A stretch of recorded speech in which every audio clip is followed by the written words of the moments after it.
Curtis Jones needs to play more football. It's so obvious, it's so evident, it's so clearly in front of us. I've been banging this drum for weeks, maybe months now, and I'm sure a lot of people have echoed what I've been saying. But last night's performance really does establish what I've been saying. It really does back up what I've been saying for such a long time. Jones is one of our most important players in our team whenever he plays. And that's a fact I'm not willing to budge on. I'm not even willing to argue on that. I'm going to just say something to you right now. It's a stat. Excuse me while I look down at my phone.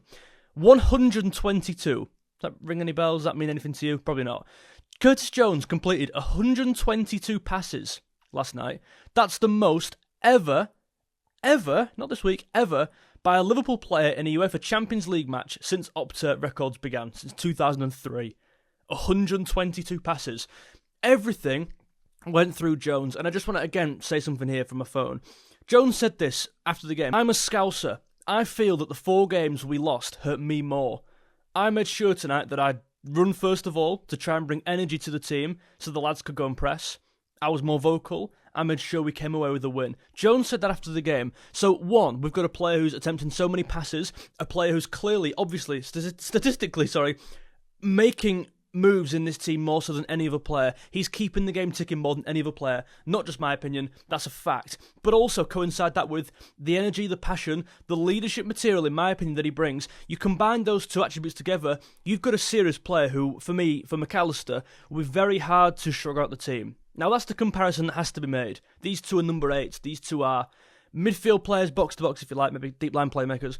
You have to compare them, and this season, it's a non-contest. I'm not willing to debate with you right now who's going to be the better, who should play against Brentford, who's been the better player this year. It's so obviously Curtis Jones. Do I think Jones is a better player than McAllister overall? No, probably not. Do I think Jones is world class? Probably not. I think McAllister arguably is, certainly more so than Jones, and last season he proved that. McAllister last year, this is the regard I would hold McAllister in. I think he was the best centre-mid in the season, in the league. In the league all season, certainly our best midfield player. This year he's not been on it, and I said yesterday, match reaction, please do follow and subscribe right now so you don't miss these reactions when I put them out. McAllister has had a disjointed pre-season. There are absolutely reasons as to why he's maybe dropped off slightly so far, and that's fine. That is absolutely fine. I'm not blaming him. I'm not digging him out. It's not a personal, I'm just I'm observing, right? He's had a poor start and Jones hasn't. Yet all the talk's on McAllister and not Curtis Jones. Is it because McAllister's Argentinian? Is it because he tries more passes, be more adventurous with his passes? Is it because he's won the World Cup? I don't know. Why do people rate McAllister so high, so much more highly than Jones this season? What are they seeing? Because I don't see what you're seeing. If you've been watching the game like me every single minute, you will surely back up what I'm saying here, and that Jones has absolutely been better than McAllister this year. And if he doesn't start against Brentford, I don't know who's starting. I mean, if he starts Gravenberch and Szoboszlai, I can excuse that, absolutely. Obviously, they've been great this season, obviously. But Jones is, for me, 3rd in the pecking order right now. And I've said from probably minute 1 from this season, to be fair, I want a 4-3-3. I said it last year, even though we won the league, I did think we were quite vulnerable in midfield at times. I want a 4-3-3 to kind of sturdy it up.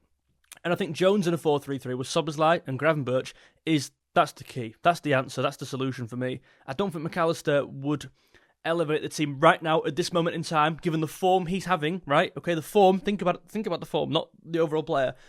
I don't think McAllister would add as much to the team as Jones would in the 4-3-3 right at this second. Last year, of course he would have. Last year was great, but he's not on it right now. And for me, you've got to play your cards, play what you dealt. And right now we're dealt a pretty poor McAllister. And we're dealt a very on-form Jones, a very confident Jones as well. And them numbers, those quotes after the game speak volumes. He's showing it on the pitch and off it. How important that is. I think at times we've been maybe quite suspect of not doing that a lot of players. A lot of players not taking accountability for games. Yeah, Van Dijk, of course, goes and stands up and takes accountability because he's the captain. But I don't want to name names here, but we're seeing a few players maybe slip under the radar with some bad performances and not come out and, 1, take accountability for it publicly, or 2, pick their performances up. I think some players have been coasting for a long time now, and I think we all know which kind of players we're referring to here. And it's not good enough. Jones took accountability of those 4 games, in which, by the way, how many minutes did he play in them 4 games? Probably not as many as some players who didn't take accountability. And Jones was like, listen, I'm gonna drag the team over the line tonight if I can. I'm a Scouser. I feel these losses more. I've grown up around this city. I'm I grew up a stone's throw away from the training ground, I imagine. I don't know where Jones grew up, to be fair. I know Trent did. But you know what I mean? He feels that energy. He knows what these games are about. I was surprised he didn't start against Man United. I would have played him against Man United because he knows what those games take to win. He knows how to get over the line. He's seen multiple sides do it before. Be it a Benitez side, be it you know what I'm trying to say? To be fair, I don't know how old he actually would have been then. Because you forget how young Jones is. Genuinely, Jones has been around for so long. And the same was kind of with Harvey Elliott as well. You forget how young these players are. But you kind of take it for granted, right? Because they're so good at such a young age. You assume they're still this young player, you assume they're this more developed player, but they're still like kind of growing into their shoes there. And it's unfortunate for Jones that in the England setup, he's got the likes of Elliot Anderson, Adam Wharton, Declan Rice, Bellingham, all ahead of him. And I think what I do think Jones is good at, the simple things, he's great at going from A to B. His pass completion rate is fantastic. Keeps the game simple on the floor. I do think Elliot Anderson at Forest does it maybe better than him. I do think Adam Wharton does it better than him as well. And that's probably where it stops. There's not many players who keep the game more simple than Jones, but the two players who probably do it better than him are the two in the England squad, unfortunately for him. That's the only reason for me he won't be picked. And also, Anderson will play every game for Forest. Wharton will play every game for Palace. Rice will play every game. Jones, as good as he is in my opinion, he will not play every game for Liverpool. Given how stacked our front line is, we're not going to play a 4-3-3. So you've immediately lost one midfield player in there. We've also got four in Szoboszlai, Gravenberch, McAllister. McAllister and Jones. Maybe exclude Endo, Bajcetic and Naoni, etc. There's four players there who will rotate throughout the season. So he's going to lack a bit of game time. Even if he was playing really well, Jones, which he is, even if he was starting every week, he probably still wouldn't get in for England just because of that rotation. I look at someone like Lewis Scaife, similar thing at Arsenal, right? He's so good. So is Jones, but he's just probably not going to play enough to play for England, and I hope Lewis Scaife does. I think he's great. Yeah, I think he's top. I think he's really great. I hope the narrative starts changing now after a game like that.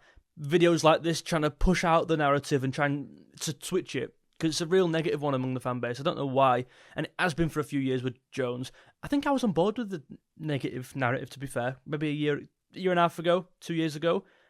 But now, this player's grown, this player's blossomed, and you've got to recognise that, and you've got to give credit where it's due, right? I'd love you to leave a like on this video and get it out to more people. Spread the message, spread the word that Curtis Jones is the real deal this season, and he should, for me, be starting against Brentford. The only reason he wouldn't start for me against Brentford is simply fitness, simply rotation. If you go pound for pound, player for player, he gets in. He gets in my opinion. Please do let me know your thoughts down below.